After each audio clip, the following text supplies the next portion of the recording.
m'appelle Omar, j'ai 30 ans. Je suis né aux Comores. C'est le bac qui m'a ramené à Métropole pour continuer à la fac. Je me suis tenté à passer des concours et du coup là c'est bon, je suis fonctionnaire. Donc toi tu es un immigré aussi comme moi là. Voilà, exactement. C'est plus nous qui bossons au final, nous qui venons d'ailleurs, qui veulent vraiment prouver que on vient de loin, donc on respecte plus les objectifs. Pourquoi l'immobilier? Pour moi, si je rentre dans le bourse, c'est comme si je vais jouer à un jeu au hasard. Alors que là, je suis quelqu'un qui aime bien jouer la sécurité. Tout a commencé par mon premier bien, 42 mètres carrés, en région parisienne. C'était un VFA. Quand je vois que mathématiquement ça fait 1 moins 1 avec les charges. Le regret que j'ai, c'est juste tout ce que au niveau de charges, de tout ce que ça indique en fait. J'aurais aimé rentrer sprinter bien avant.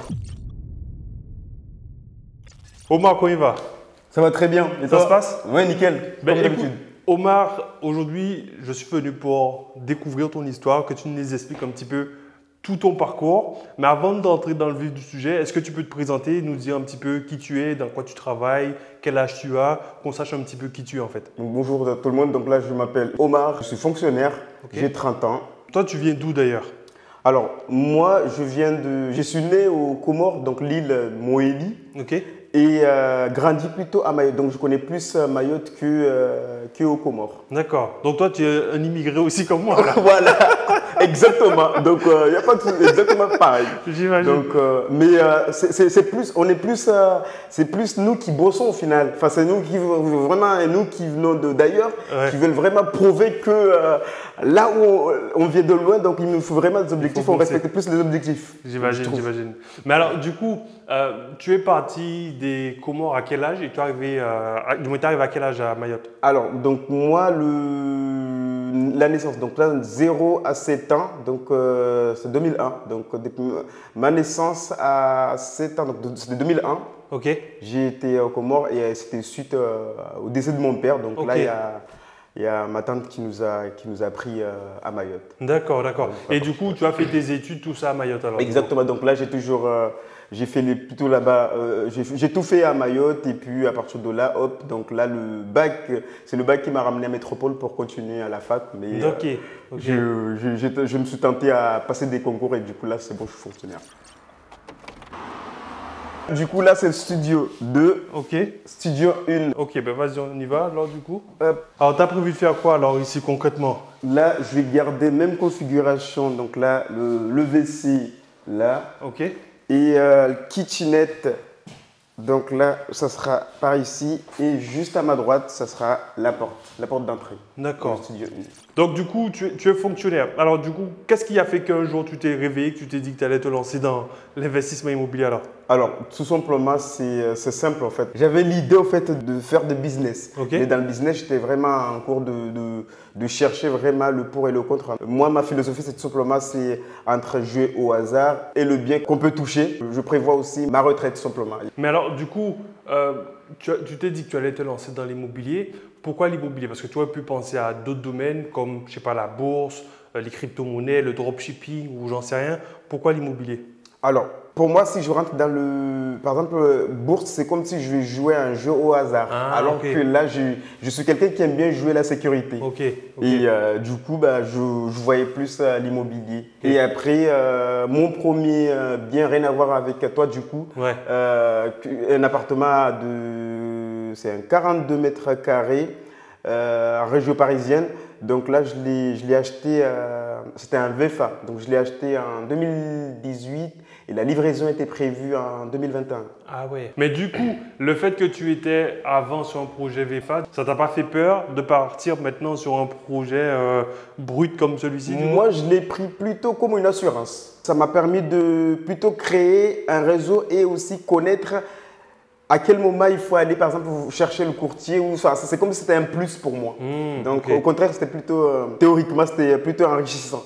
Ouais, Parce que de l'autre côté, c'était juste, on le fait pour toi. Voilà. Alors que là, tu es vraiment dans… Et après, ce qui m'a marqué, c'est le regret que j'ai avec le trap, c'est juste tout ce que, au niveau de charges, de copropriété, tout ce que ça indique en fait. C'est juste ça que je me suis dit, au final, j'aurais dû… Le regret, c'est j'aurais bien aimé rentrer à Sprinter bien avant. Ouais, j'imagine. Ok, donc ça c'est le premier studio que tu vas faire ici. Exactement. Ok, nickel. Écoute, je te laisse nous présenter le studio 2 du coup. Donc là, pour le studio 2, donc là, kitchenette, ça sera par ici. D'accord. WC, là. Ok. Et cabine de douche, ça sera vers ici. Donc tu vas récupérer l'évacuation qu'il y a déjà ici du coup. Exactement. Et du coup, comment tu es tombé sur moi toi du coup? Tout a commencé par mon premier bien, quand je vois que mathématiquement ça fait 1 moins 1 avec les charges. Du coup, je me suis dit, il me faut vraiment quelqu'un qui peut m'accompagner. Et après, j'ai regardé toi, j'avais regardé plein de coachs immobiliers. Mais après, toi, ce qui m'avait marqué, c'est par rapport à ton parcours aussi.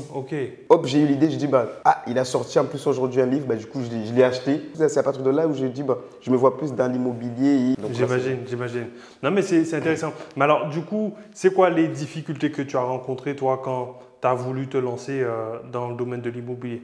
Alors, si tu te souviens, en fait, le premier jour, quand on s'est eu au téléphone, j'avais dit, Kenji, j'ai peur de demander le crédit. Donc là, c'est la partie, comme tout le monde le souligne, c'est la partie. Mais au final, non. Je ne regrette pas aujourd'hui parce qu'au final, même si le dossier était quand même très, très difficile, je l'avoue, mais résultat, quand même, aujourd'hui, j'ai eu mon financement. Ouais, je vois. Mais alors, du coup, quand tu as cherché pendant plusieurs semaines ton financement, quand la banque t'appelle pour te dire c'est bon, tu l'as eu, comment tu t'es senti à ce moment-là? En fait, je ne croyais pas, tellement je l'ai même souligné 3 fois. Vraiment, j'ai vraiment eu le financement. Moi, Omar. Ça m'a marqué, en fait, mais c'était un moment que je n'ai jamais oublié. J'imagine. Mais pourquoi tu as eu ce sentiment? Parce que tu pensais que tu n'allais pas l'avoir? Voilà. Avant d'intégrer le groupe Sprinter, en fait, c'était vraiment mon frère. Mais grâce à ton coaching, tout simplement, et grâce à la formation, tout ce que j'ai bien suivi le truc, là, ça glisse tout simplement. Donc ça, c'était Studio 2. Exactement. Il y en a d'autres ou c'est tout? Oui, comme toujours. Donc, au premier étage, attention à la marche. Donc là-haut, au premier, à ma droite, ça sera le studio 3. Et là, studio 4. Donc le 3, là, il y a un WC que je vais le casser. Donc voilà la configuration. Alors, je vais garder pour le salle de bain, je vais garder même emplacement. Et cabine de douche, voilà, lavabo. Le lit, ça sera plutôt… Moi, j'ai prévu plutôt comme ça la personne regarde la télé. J'imagine. Non, mais c'est bien. Mais alors, du coup, qu'on parle un petit peu du projet, là, c'est-à-dire le bien au total, il t'a coûté combien? Alors déjà, le prix du bien, il est de combien? Alors, le prix, c'est 42 000. Et le prix du projet, c'est 165 000, avec les travaux, tout inclus dedans. D'accord. Mais alors, madame, elle en a pensé quoi quand tu lui as dit, je viens me prendre un programme pour me lancer dans l'investissement immobilier? Là, franchement, ça tombe bien parce qu'au final, il ne croyait pas du tout. Du coup, il m'a dit, aujourd'hui, du coup, là, c'est la première fois où il est venu dans ce… Ah ouais? Ouais, elle n'était pas venue en fait. Donc là, il dit, chapeau. Et donc là, ça sera plutôt futur Sprinters aussi. Mais du coup, comment tu as fait pour trouver un bien aussi peu cher? Comment ça s'est passé pour toi? Tu as trouvé le bien toi-même? Tu es passé par un agent immobilier? Comment ça s'est passé pour toi? Alors, quand on suit vraiment le programme, avec tes critères comme il faut, j'ai suivi et j'ai vu tout de suite le bien. Et tout de suite, ça m'a marqué. Du coup, je dis, il faut que je me positionne le plus vite possible. Donc, quand je suis venu, en plus, j'ai en discutant avec l'agent immobilier, il me dit, il y a quelqu'un qui est intéressé, mais si vraiment, du coup, là, c'est là où ça m'a vraiment boosté le plus vite possible d'aller voir les courtiers et les banques à droite à gauche. Ok, j'imagine. Donc, Studio 3, c'est tout. Ah non, tu m'as dit qu'il y avait Studio 4. Studio 4. Donc, Studio 4, ici, là, je vais transformer, ici, ça sera le WC, mais je vais casser, du coup, ce mur. Donc, je vais faire WC et cabine de douche là. Ensuite, donc là, on a dit ici, ça sera le kitchenette. Le potentiel est là. Bon, c'est parfait. Mais du coup, tu as eu le bien, tu m'as dit 42 000, c'est ça? Oui. Alors, est-ce que tu as eu à négocier ou tu as fait une offre au prix? Alors, j'avais négocié, j'avais enlevé les 2 000, mais finalement, ce n'était pas possible. Ce n'est pas possible parce que ça, c'est des frais qui doivent être versés chez… je pense que c'était une affaire juridique. Du coup, il y avait une tutrice. Moi, je n'ai jamais vu le propriétaire d'ailleurs. Ah ouais, d'accord. Il y avait une tutrice qui, du coup, là, ils ont vu et ils ont dit, ce n'est pas possible. Ok, d'accord. Donc du coup, là, il y a combien de surface là du coup? 130 mètres carrés. Ok, donc un immeuble de 130 mètres carrés à 42 000 euros. Exactement. Alors, comme quoi ça peut exister. Ouais, parce que les gens vont souvent se dire, bah ouais, en fait, c'est impossible de trouver des biens à 42 000 euros. Bon, ben, comme quoi, ben, tu montres bien que c'est possible. Alors, du coup, une fois que tu auras rénové ici, tu as prévu de faire quoi comme mode de location, toi?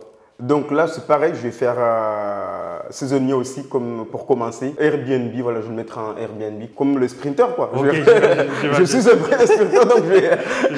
J'imagine. Mais alors, le truc que les gens me disent souvent, c'est quand on achète un bien qui est si peu cher, en général, c'est souvent dans une ville qui est perdue. Est-ce que toi, tu n'as pas peur de ne pas louer Il y a toujours le plan B. Je le mets en saisonnier. Je vois que il y a pas de, je vois pas de clients, donc là, je vais… Plan B, ça sera de mettre en location standard. Ok, je vois. Donc là, c'était studio 1, studio 2, studio 3, studio 4. 4. Deux créations au niveau de grenier. Okay. Donc ici, le potentiel, comme vous le voyez, là, j'ai prévu le 5 et le 6 ici. Donc là, je vais faire un couloir là, enfin un couloir là et la porte donc là. Ok. Et après, au niveau de… Je garde le même positionnement qu'en bas. Donc là, ça sera kitchenette et tout ce qui est WC, kitchenette à côté. Au milieu. Non mais c'est cool. Mais alors, du coup, aujourd'hui, quelqu'un qui hésiterait à se lancer dans l'immobilier comme ça aujourd'hui, quel conseil tu pourrais lui donner par rapport à ton parcours jusqu'à aujourd'hui? Il faut s'écouter d'abord. Il faut s'aimer avant d'aimer les autres, tout simplement. Pourquoi je dis ça? Parce que il y aura forcément, moi le premier, il y aura toujours des gens qui vont dire, ça peut être des collègues, ça peut être même des cousins, ça peut être entourage, ça peut être tout. Il y aura toujours des gens qui vont dire, oui, je ne crois pas trop ça. Donc il faut se respecter, il faut vraiment écouter son cœur et oser. Et comme j'avais dit tout à l'heure, en fait, quand on veut, on peut. Et y aller vraiment, si vraiment c'est au fond, il n'y a personne qui t'a poussé à faire ça, ben, lance-toi et… tout ira bien. J'imagine. Non, mais écoute, en tout cas, ça c'est un bon conseil que Omar te donne aujourd'hui. Donc, si tu veux, normalement, tu pourras. Est-ce que tu as un dernier truc à dire à la communauté qui nous regarde, qui, je sais pas, se pose encore des questions sur le fait que ils doivent se lancer que ce soit dans le business ou autre chose? Honnêtement, le groupe de sprinters, on n'est pas vraiment il n'y a pas des arnaqueurs parce que les gens souvent ils peuvent penser des trucs comme ça. Surtout quand on parle avec des collègues, ça peut être ah non, surtout pas ce genre de trucs. Donc c'est tout ce que je peux donner comme conseil. Mais sinon, il faut y aller. Bon, en tout cas, sous ces belles paroles, j'espère que ça t'aura motivé. Si tu as envie de te lancer aussi dans l'immobilier, je t'invite à regarder la prochaine vidéo de notre sprinter. Et d'ici là, on te souhaite une bonne journée. On te dit à très bientôt et on te dit ciao, ciao.